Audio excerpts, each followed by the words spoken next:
A very warm day everyone. This is your Valli addressing from SLV School Jagapat Nagaram dealing with the subject English.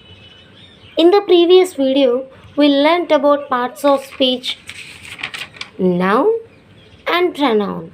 We completed both of these topics and in this video we are going to learn about the third topic of parts of speech, verb. Okay, here is our topic, verb. What is verb? A verb is defined as a doing word. What is that doing word? In the sense, some action. It denotes some action, state, profession. In the sense, writing, reading, drinking, running, dancing. These are some actions we are doing in our daily life. Then what is state?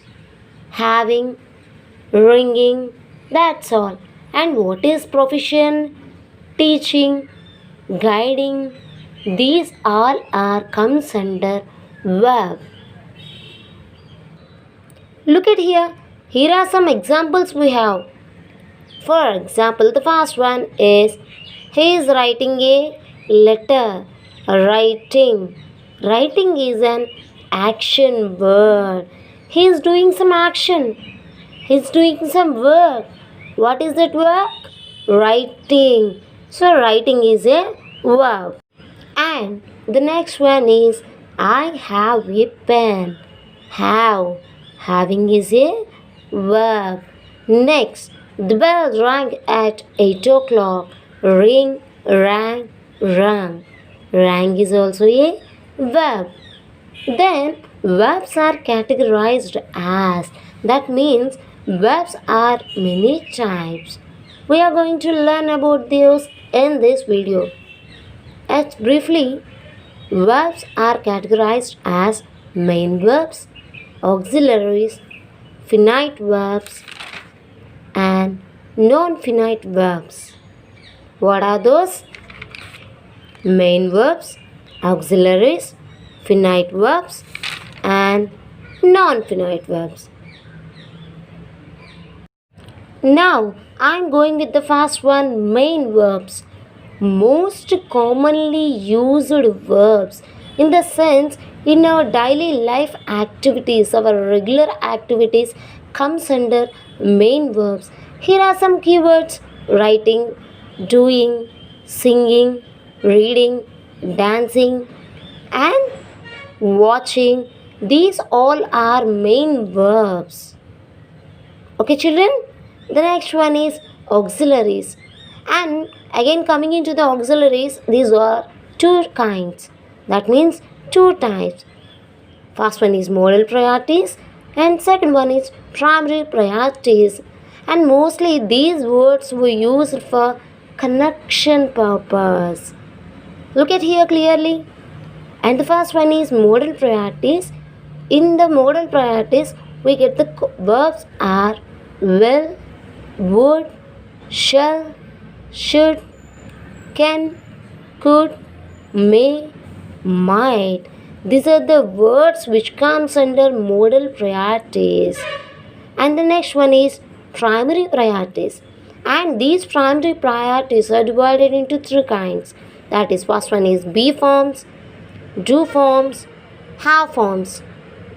Be form in the sense am, is, are, being, was, were, been.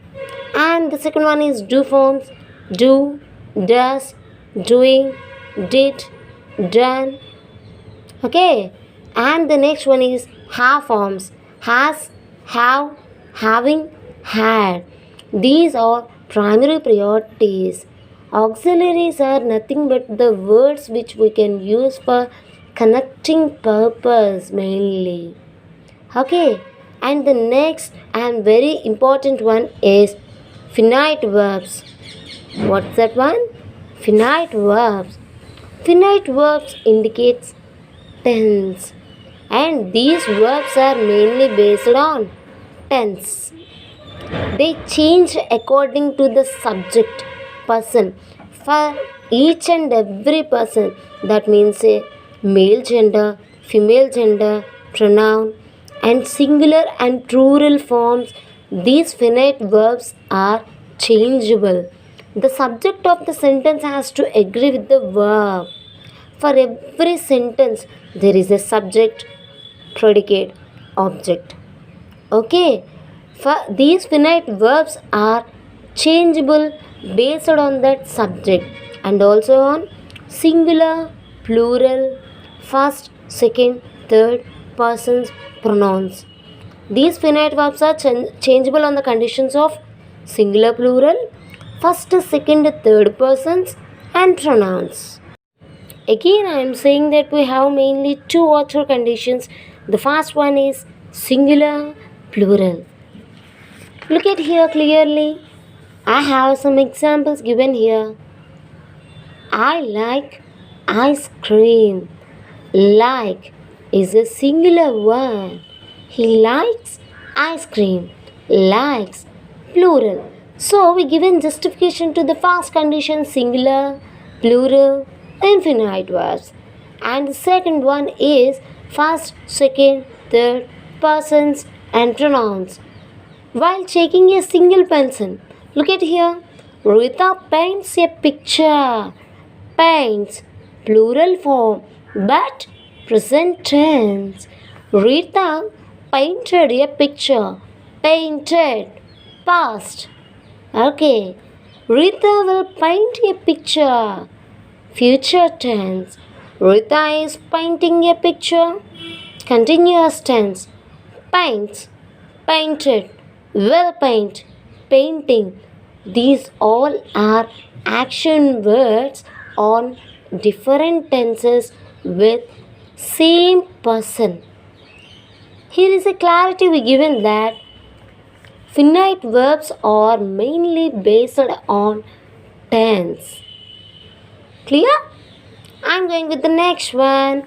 The next condition we have is first, second, third person, which is mainly based on pronouns. So look at here. I paint a picture. Paint. But the pronoun is I. First person. Pronoun is I. We consider it as first person. And the second pronoun is you. And the verb is paint. You is a pronoun, second person. And the next one is she. She is a pronoun. She is a third person. And paints is a verb. Look at here. Same person. Same person, Rita. But the action changes on different tenses. Here, different persons. But the action is same, paint, which does not have any changes.